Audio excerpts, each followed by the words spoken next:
마태복음 제19장.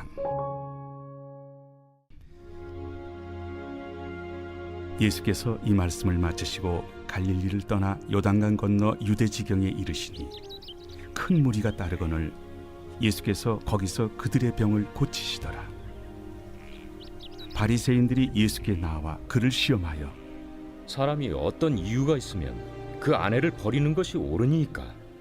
사람을 지으신 이가 본래 그들을 남자와 여자로 지으시고 말씀하시기를 그러므로 사람이 그 부모를 떠나서 아내에게 합하여 그 둘이 한 몸이 될지니라 하신 것을 읽지 못하였느냐.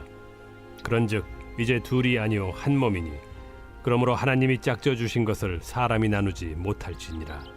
그러면 어찌하여 모세는 이혼 증서를 주어서 버리라 명하였나이까? 모세가 너희 마음의 완악함 때문에 아내 버림을 허락하였거니와 본래는 그렇지 아니하니라. 내가 너희에게 말하노니 누구든지 음행한 이유 외에 아내를 버리고 다른 데 장가드는 자는 간음함이니라. 제자들이 이르되 만일 사람이 아내에게 이같이 할진대 장가들지 않는 것이 좋겠나이다. 사람마다 이 말을 받지 못하고 오직 타고난 자라야 할지니라.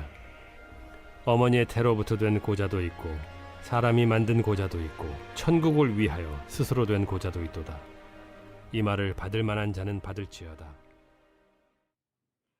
할렐루야. 사랑하는 열린문교회 성도 여러분, 오늘도 주님이 주시는 평강 가운데 단잠 주무셨습니까? 3월 10일 금요일 아침을 깨우는 말씀은 마태복음 19장 1절에서 12절까지의 말씀입니다. 오늘도 살아계신 하나님의 말씀이 선명하게 들려지고 그 말씀의 기준대로 행함으로 열매 맺는 하루가 되기를 주님의 이름으로 소망합니다. 오늘의 말씀의 제목은 결혼과 이혼이라고 매일 성경 저자는 제목을 지었는데요.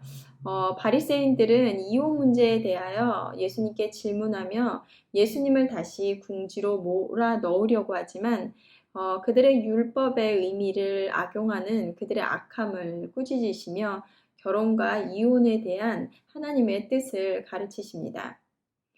오늘 3절 말씀을 보면 바리새인들이 예수께 나와 그를 시험하여 이르되 사람이 어떤 이유가 있으면 그 아내를 버리는 것이 옳으니이까. 바리새인들은 예수님께 어떤 때에 아내를 버리는 것이 옳은지 묻고 있습니다. 이에 예수님께서 창세기에 하나님께서 하신 말씀, 사람이 그 부모를 떠나서 아내에게 합하여 그 둘이 한 몸이 될 것이라는 것을 읽지 못하였느냐고 반문하시며 6절 말씀에 그런즉 이제 둘이 아니요 한 몸이 될지니 그러므로 하나님이 짝지어 주신 것을 사람이 나누지 못할지니라 하시니라 라고 말씀하시며 결혼은 평생 가약을 맺는 것이라고 말씀하고 계십니다. 이에 그때를 기다렸다는 듯이 바리새인들은 7절에 여짜오되 그러면 어찌하여 모세는 이혼 증서를 주어서 버리라 명하였나이까 하고 다시 질문을 합니다.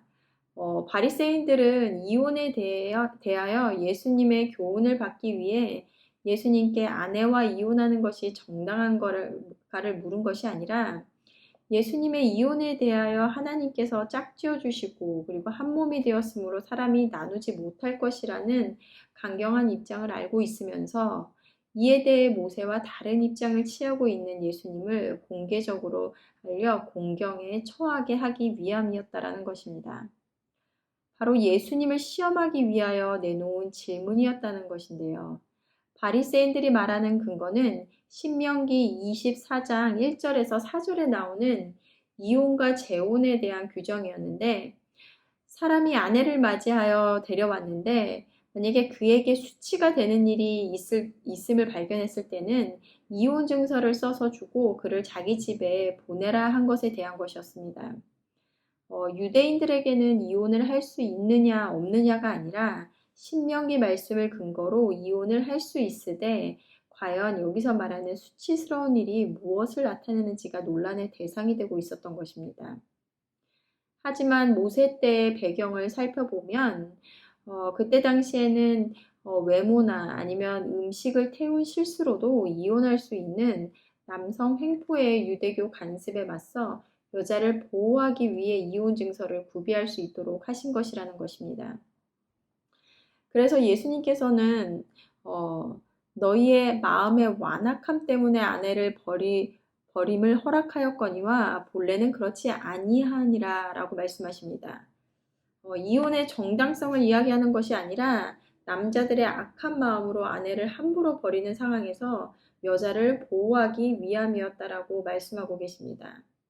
그러면서 음행한 이유 외에는 아내를 버리고 장가가는 자는 간음한 자이다 라고 말씀하십니다.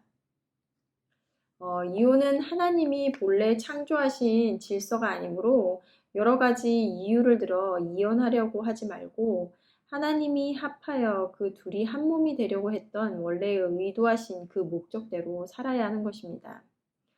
우리는 성경 전체에서 말씀하시는 하나님의 뜻이 무엇인지 기준을 세우지 않으면 이렇게 바리새인들과 같이 특정 부분의 말씀을 따로 떼어 왜곡하여 받아들일 수 있음을 주의해야 합니다.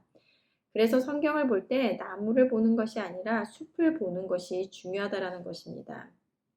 오늘 말씀을 묵상하면서 저는 오늘 주목한 것은 어느 때 이혼을 해도 되고 어떤 때는 안 되는지 그런 것이 아니라 하나님께서 이러한 율법들을 주신 것은 약자를 보호하고 지키기 위함이었다라는 것입니다.